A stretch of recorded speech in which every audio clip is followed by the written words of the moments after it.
मुसलमानों का हक है, जो उनका अधिकार है, जो उनका संवैधानिक हक है, उसको आप छीन करके उद्योगपतियों को दे देंगे तो आप एक तबके को कहां खुश कर पाएंगे। जबकि आप एक तरफ कहते हैं कि सबका साथ, सबका विकास, सबका विश्वास, लेकिन आप इस देश की माइनॉरिटी के साथ क्या करने जा रहे हैं? क्या आप चंद लोगों के कहने पर आकर के मुसलमानों के हक और हुकूक की लड़ाई को खत्म करना चाहते हैं? आप ये सोच रहे हैं कि इस देश का जो मुसलमान है वो दोयम दर्जे का नागरिक है, तो ये आपकी सोच बहुत गलत है।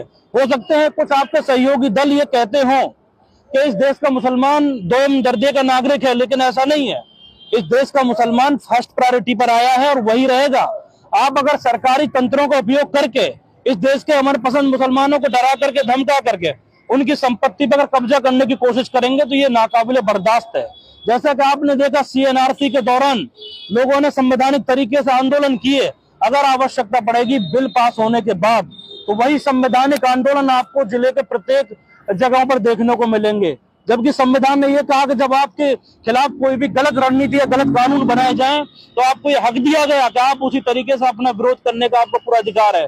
तो उसी अधिकार की वजह से तमाम देश के मुसलमान, अमन पसंद मुसलमान संवैधानिक तरीके से हक विरोध दर्ज कराने के लिए तैयार है। लेकिन अगर सरकार को यह है कि सहयोगी दल पूरी वोटिंग कर देंगे तो हम पास कर लेंगे, तो सहयोगी दलों से मैं कहना चाहता हूं, और खास करके आपके चैनल के माध्यम से उन भोले भाले मुसलमानों को मेरी सलाह है कि आप सहयोगी दलों द्वारा दिए गए इफ्तार पार्टी, उनके द्वारा लगाई गई टोपियां, उनके द्वारा किए गए चुनाव के दौरान अनेकों भाषण पर ध्यान मत दीजिए।